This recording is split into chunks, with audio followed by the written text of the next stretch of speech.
सिद्धेभ्यः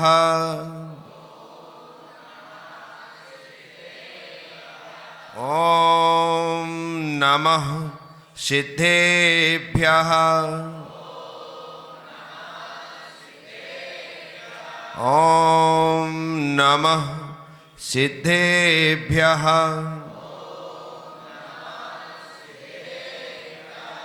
काऊर्णमुक्कारम् अर्हन्ताणं तहेव सिद्धाणम् आयुर्वज्झायाणं लोयं मीयासव्यसाहूणम्।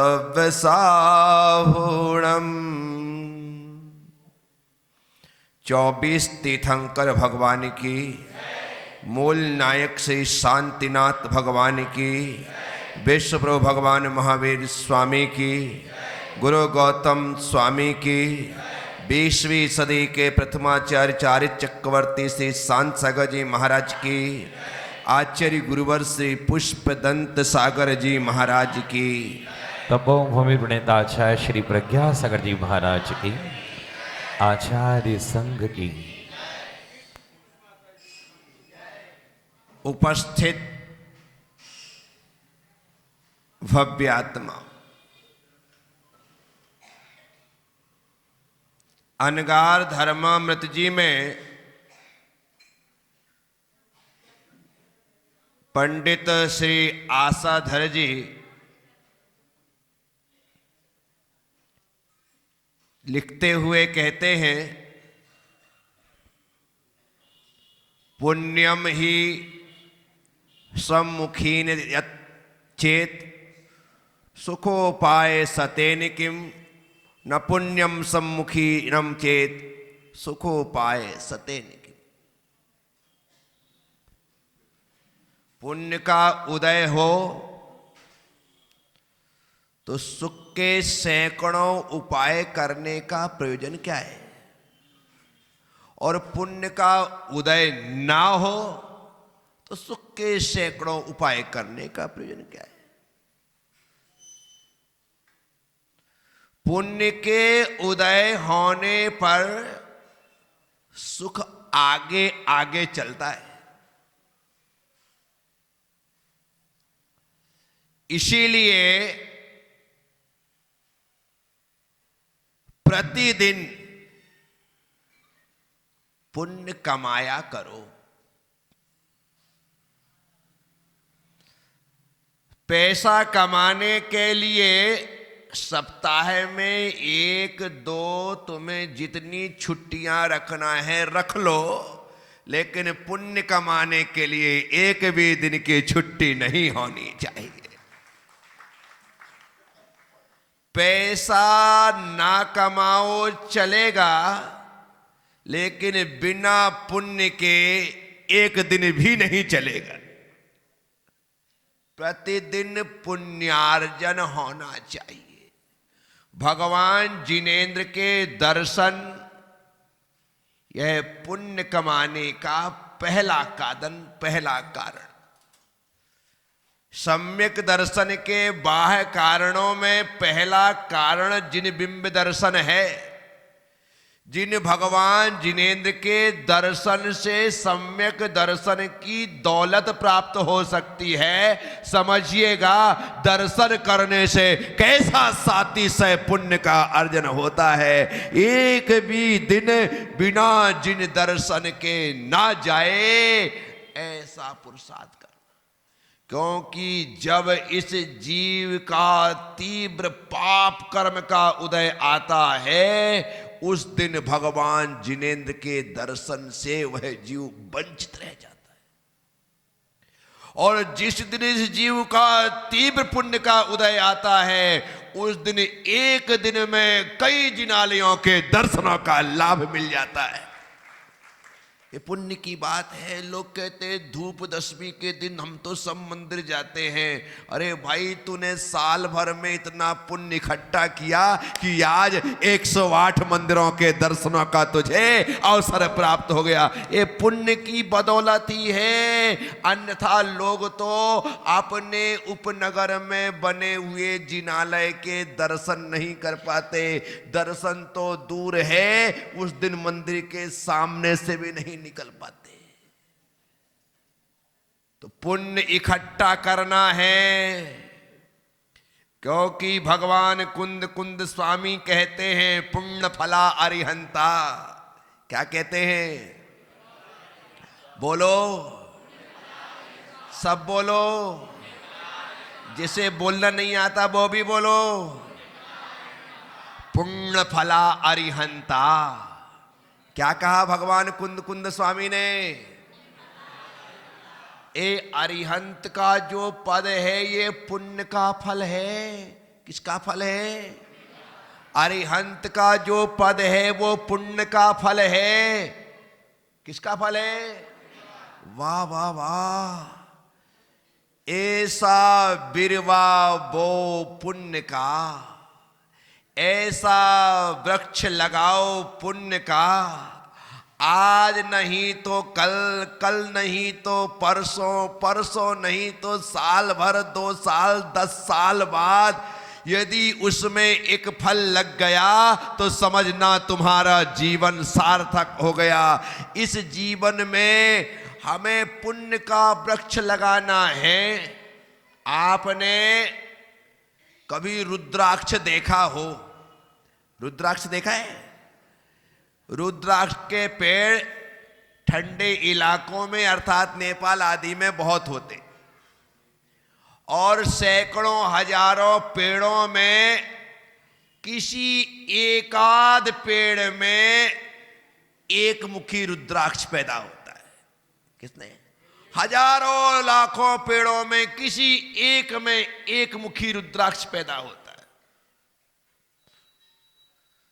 ऐसे ही हम सब जो लोग हैं, एक एक पुण्य का पेड़ लगाएं। वह पेड़ धीरे धीरे धीरे करके वृद्धि को प्राप्त हो। ना जाने इतने लोगों में कौन सा ऐसा पुण्यात्मा हो जिसके पुण्य के वृक्ष पर अरिहंत का फल लगे। पर लगेगा जब भी पुण्य के वृक्ष पर लगेगा।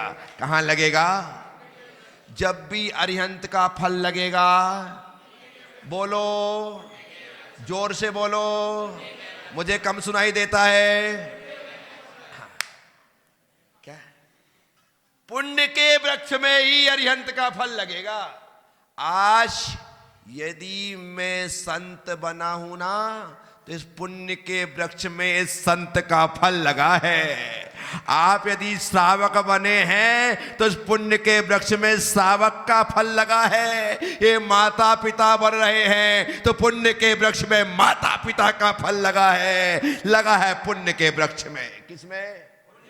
बोलते रहो। आहा हा हा हा। सब लोगों ने वृक्ष लगाया, अब वृक्ष लगा है तो फल तो लगे हैं। फल तो लगे हैं। ये जितने भी पुण्य से प्राप्त होने वाले पद हैं, जितने भी पुण्य से प्राप्त होने वाले, चाहे वो तीर्थंकर का हो, चक्रवर्ती का हो, नारायण, प्रतिनारायण, बलभद्र, कामदेव भगवान के माता पिता बनने का जो भी अवसर है, ये सब पुण्य के वृक्ष पर लगने वाले पद के फल है। सबको नसीब होते हैं क्या? आपको जैन कुल मिला ना? क्या मिला? जैन कुल मिला। ये भी पुण्य के वृक्ष का फल है कि आपको जैन कुल मिला है। आप उसमें हैं, आप स्वस्थ हैं, मस्त हैं। ये पुण्य का फल है। क्या है? एक फल थोड़ी है, एक पेड़ में अनेक फल हैं। मैं सुखी हूं, मुझमें शांति है, आनंद है, दुख है, वैभव है, बच्चे अच्छे निकले हैं, पढ़ लिख करके खड़े हो गए हैं, बिल्कुल आनंद के साथ हमारे परिवार को आगे बढ़ा रहे हैं, मान सम्मान इज्जत बढ़ती चली जा रही है। ये सब क्या है? बोलो। पुण्य के वृक्ष में लगे हुए फल। पर इन्हीं फलों के बीच में किसी एक बिरले वृक्ष में तीर्थंकर का फल लगता है, अरिहंत अवस्था का फल लगता है। समझ में आ रहा है ना? तो जो कुछ भी हमें है ना, वो सब पुण्य का फल है, वो सब पुण्य का फल है। तो यहां कह रहे हैं, यदि तुम्हारे पास पुण्य का उदय है तो तुम्हें सुख के सैकड़ों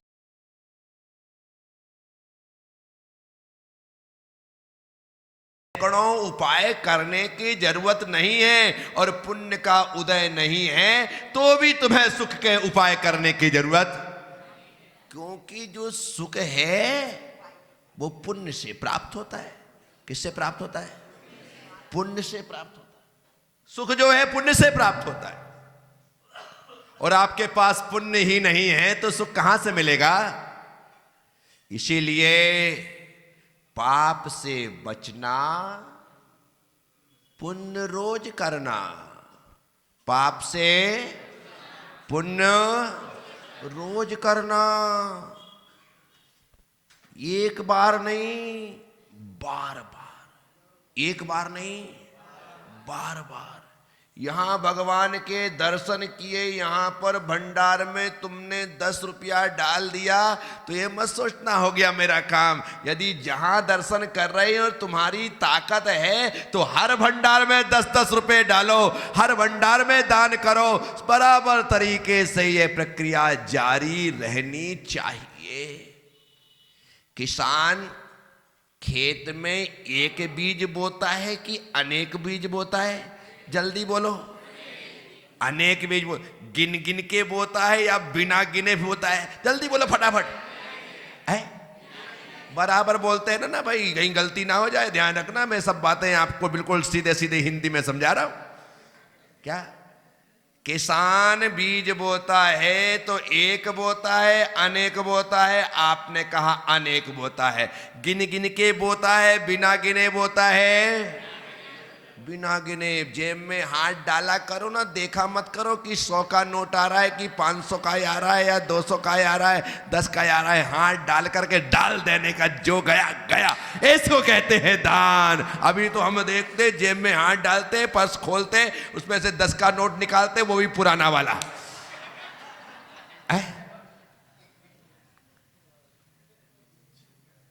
पुराना नोट डालो या नया नोट डालो, चलेगा 10 में चलेगा। हाँ, बीज के साथ ऐसा नहीं है। खाने के बीज अलग होते हैं, बोने के बीज। हसमुख जी, खाने के बीज और बोने के बीज स्पेशल होते, बिल्कुल छटे हुए। अलग से ही दुकान में बीज भंडार होते हैं, बीज केंद्र होते हैं, वहां से किसान लेकर के आता है और उन उत्तम बीजों को बोता है। क्यों? क्योंकि उत्तम बीजों से उत्तम फसल की प्राप्ति। जेब से जब रुपया निकालो ना तो भगवान के इस भंडार में नया नोट डाला करो। कैसा? लेकिन तुम लोगों की मति मारी गई है। क्या? शादियों में तो बारने के लिए नए नए नोट ऐसे उठा जाओ, और जो बैंड वाला लेकर के जा रहा तुम्हारा बैंड बजा रहा है। वहां नए नए नोट बार रहे दिखाने के लिए, ऐसे एक साथ 5-10 रखते हैं, ऐसे 10 बार दिखाएंगे। यहां सबने देख लिया यार बड़ा कमाल करे, 50-50 के, 100-100 के नोट है, 200-200 के। थोड़ा फोटो वोटो भी खींच ले भाई। वो लेने वाला लपकता है तो और हाथ ऊंचा कर लेगा, अभी थोड़ा और देख लेने दो। नहीं करते क्या? बोलना, विचार करो। आप ऐसा करते? नए नोट एकदम बैंक से स्पेशल लाए जाते हैं शादी में बारने के लिए, बारात के अवसर पर। मैं लोगों से कहता हूं, शादी में तो पुराने नोट भी चलेंगे, लेकिन अपने अपने घर में, अपने अपने घर में 10 की, 20 की, 50 की, 100 की नई नई गिड्डियां बैंक से ला करके रखा करो, और जब मंदिर आओ तो नया नोट ही ला करके यहां पर डाला करो कि वो किसी का स्पर्शित ना हो, सीधे बैंक से निकल करके भगवान के चरणों में आए। रुपया वही है, 10 का 10 में ही चलेगा, लेकिन नया नोट नया होता है। नया नोट, रदमन जी बोलो ना, नया नोट चलता बराबर है, लेकिन नए का, समझ रहे हैं आप? इसीलिए हर घर में नए नोट होने चाहिए, सिर्फ मंदिर में भंडार के लिए। सबके पर्स में नए नोट होने चाहिए, मंदिर में भंडार के। आप पाएंगे कि इस नए नोट के, नया जो नोट होता है ना, खुद के पास रखने का मजा ही अलग होता है साहब। खुद के पास रखने का मजा अलग होता है, पर्स में रखा हो ना बहुत अलग ही लगता है, नया नोट है। तो बस जो नोट होने के बावजूद भी उत्तमता लिए हुए है, उस उत्तम द्रव्य को भगवान के चरणों में समर्पित करना है। हम पुण्य के अर्जन के लिए इस बात का विशेष करके ध्यान रखें। आया समझ में? बात अच्छी लगे ना, ताली नहीं चाहिए। तो आज से ही इस बात को अपनी गांठ में बांध के रखना कि अब मैं कल से आने वाले समय में जब हमारे विमल जी, किशोर जी, सुरेंद्र जी भंडार खोले और गिनने के लिए बैठे तो एकदम चकाचक नोट दिखाई। अभी तो ऐसे गुडरू मुडरू ऐसे रहते, ऐसे खोलना पड़ता, कई बार कहते थोड़ा संभल के खोलना, कहीं 2 टुकड़े ना हो जाए। ऐसी स्थिति रहती है, जो कहीं नहीं चलता वो यहां चला देते लोग। जब नोटबंदी हुई थी ना, नोटबंदी हुई थी, जैसे ही रात में मोदी जी ने घोषणा की और सुबह उसी रात को 12 बजे से नोट बंद हो गए। हमारा पंचकल्याणक था छोटा गिरनार का, वो समाप्ति हुआ। जितने लोगों ने बोली ली थी, दूसरे दिन सारा पैसा आ गया। दूसरे दिन ही पूरा पैसा आ गया। बोले महाराज लाल मेरे को बिल्कुल लेकर गया और टेंशन मत लो, सब पूरा पैसा, इतना इकट्ठा पैसा आ गया। जो जिनके नाम के पीछे लिखा था कि ये व्यक्ति बोली लेता है लेकिन पैसे नहीं देता है, उसने भी दिया, उसने भी दिया। भंडार को खोलो तो 200 के 2000 के नोट निकल रहे। गजब हो गया। जो कहीं नहीं चलता है आदमी यहां चला देता। अरे गलत है। इन भावनाओं से आपका दान होने के बावजूद भी वह पुण्य नहीं देता है जो पुण्य मिलना चाहिए। तो मैं आप सबसे कह रहा हूं, नए नोट डालने की आदत डालो। सिक्के डालते हो तो नए सिक्के भी मिलते हैं, बैंक से पूरी बोरी ले आओ।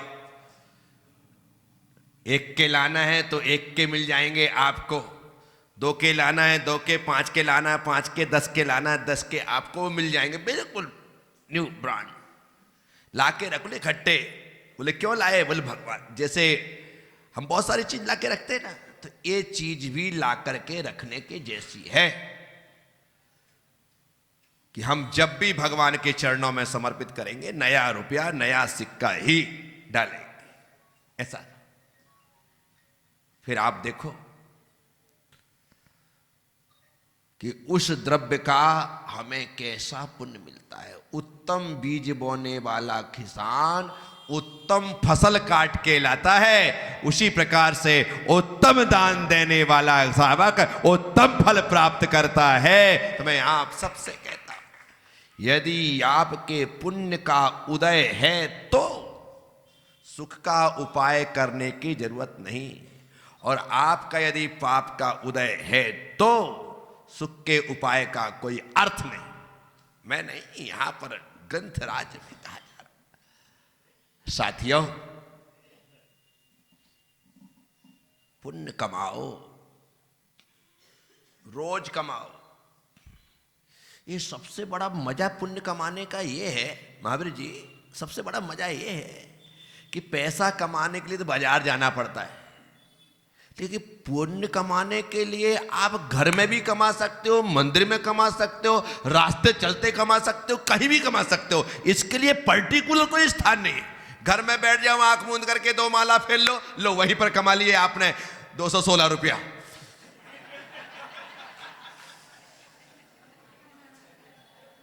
क्या घर में बैठ के कमा लिया साहब, बिना फोकट में घर में बैठे थे। नमो रेंताड़म, नमो सिद्धाड़म, नमो आर्याणम, नमो अध्यायणम, नमो लोहे सभ्य साहुणम, कमाल कर दिया। रास्ते चलते किसी की आपने सड़क पार करवा दिया, लो उसमें पुण्य कमा लिया। किसी जरूरतमंद को आपने सहयोग कर लिया, लो आपने पुण्य कमा लिया। मंदिर आकर के ढौक लगा ली, पुण्य कमा लिया। अभिषेक देख लिया, पुण्य कमा लिया। अभिषेक कर लिया, पुण्य कमा लिया। पूजा कर ली, पुण्य कमा लिया। पूजा में सहयोग कर दिया, पुण्य कमा लिया। जा रहे थे महाराज जी मिल गए, नमोस्तु बोल दिया। अब इससे सस्ता और क्या होगा साहब? है लोग बोलते हैं धर्म करना कठिन है, मैं कहता हूं इतना सरल धर्म। पाप करना कठिन है, उसके लिए एकांत ढूंढना पड़ता है। पाप के लिए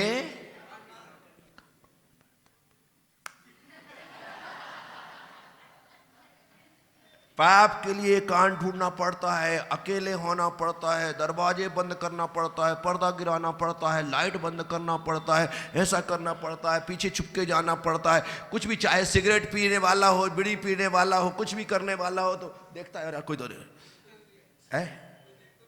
पाप के लिए एकांत चाहिए, पुण्य तो भरी बाजार में हो सकता है, सबके सामने हो सकता है। इतना सरल है पुण्य कमाना।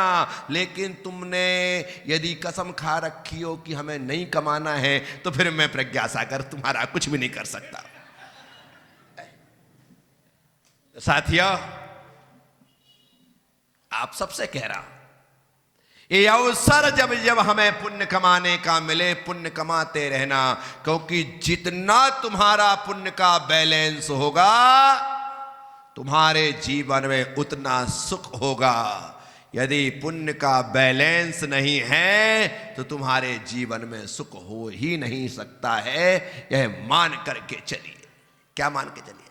आपके जीवन में सुख है ही नहीं, मान के चलना है। पुण्य के कारण ही तो हमें पुण्य का बैलेंस बढ़ाना है।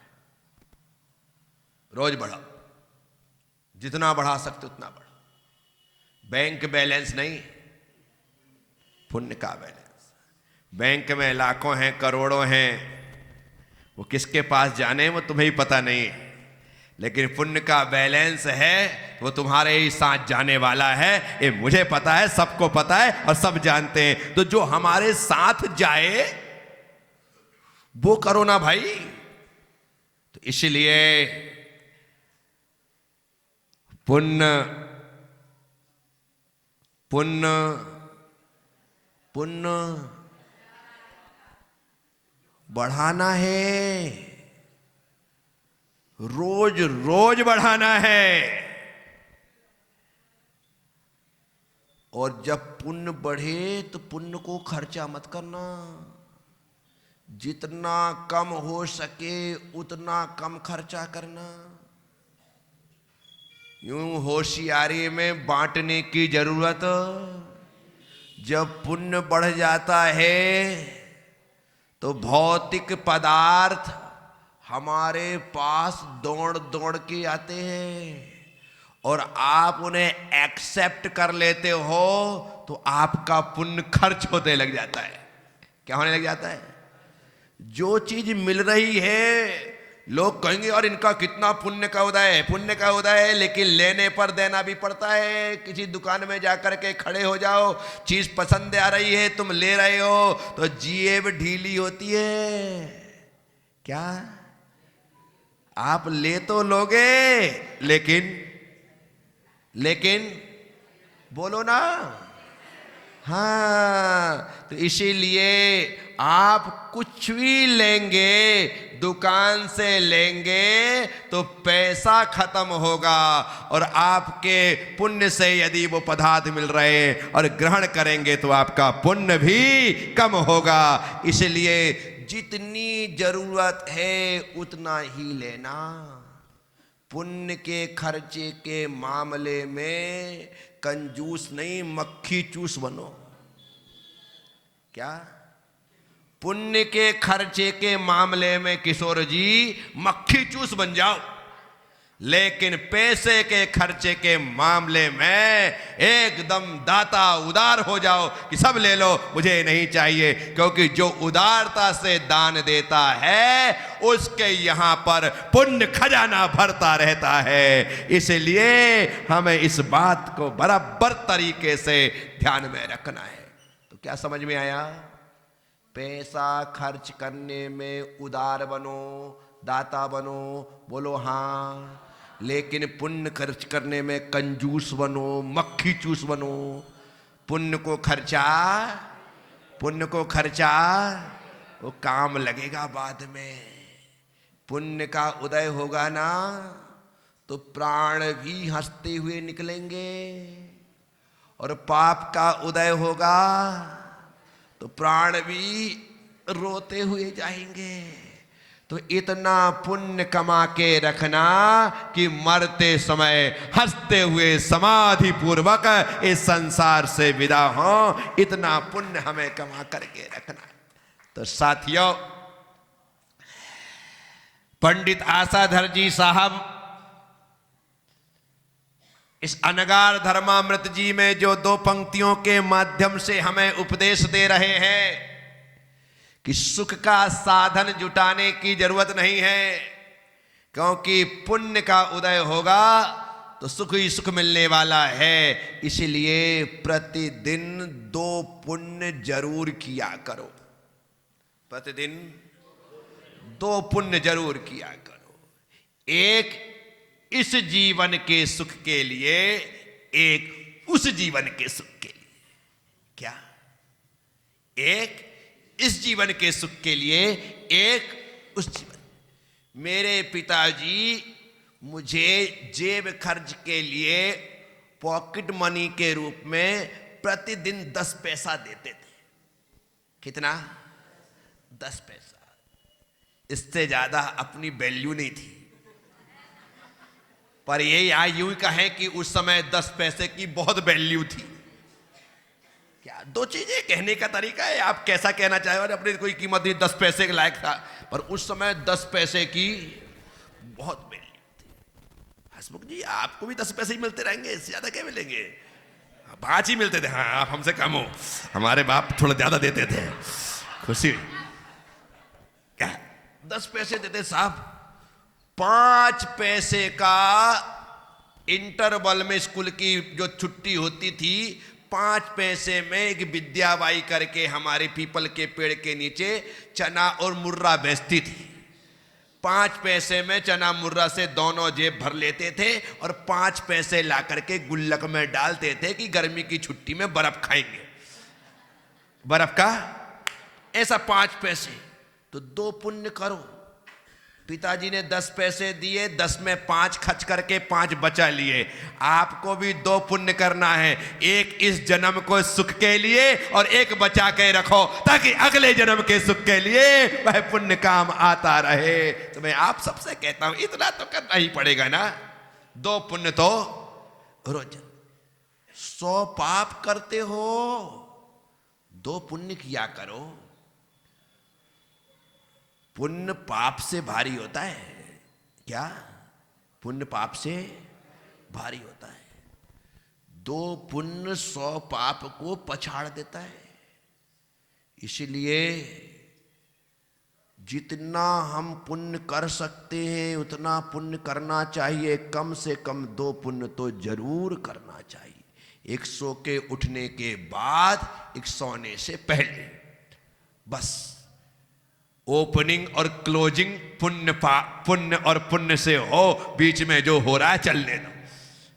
क्या? ओपनिंग पुण्य से, क्लोजिंग पुण्य से। रोज सुबह उठ करके 9 बार नमोकार जपा करो। कितने बार? कौन कौन नहीं जपता? देखो कैसे ईमानदार बने बैठे हैं। कौन कौन जपता है? अभी ऐसा पूछूं तो अभी दूध का दूध पानी का पानी हो जाए। कौन कौन सुबह उठ करके 9 बार नमोकार मंत्र जपता है? ईमानदारी से हाथ उठाओ। देखो अभी कौन कौन नहीं जपता में हाथ कैसे होते, और अब कैसे हो गए किशोर जी? ऐसा नहीं हो रहा हाथ क्या? रोज 9 बार नमोकार जपो, ये ओपनिंग है। ये क्या है? रात सोने से पहले 9 बार नमोकार जपो, ये क्लोजिंग है। क्या है?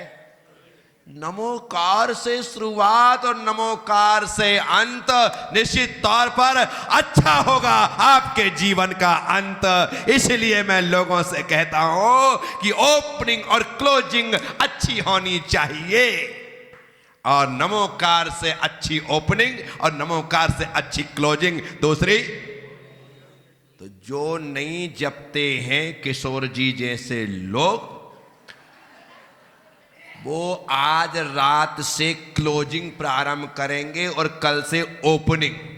बोलो हां, बोलो हां, नहीं तो मैं रेखा को फोन लगवा दूंगा।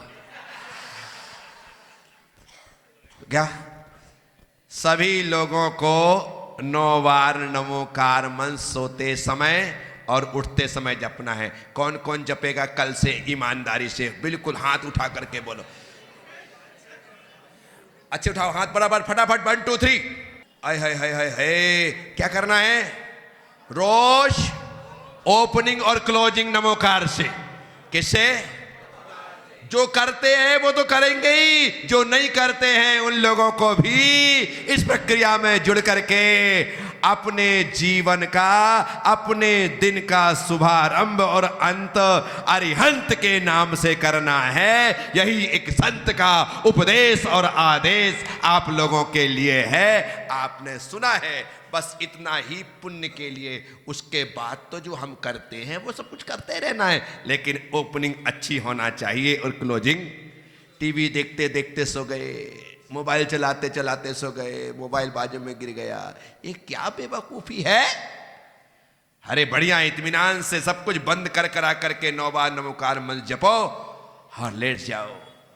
ये तैयारी है, और जो इस तैयारी के साथ सोता है निश्चित तौर पर वह खोता नहीं पाता ही पाता है। तो आप सब लोगों ने सुना है, उम्मीद और विश्वास रखूंगा कि मेरी छोटी छोटी बातें आपको बहुत बड़ा बनाने का प्रयास करेंगी और आप बड़े बनने में कामयाब होंगे।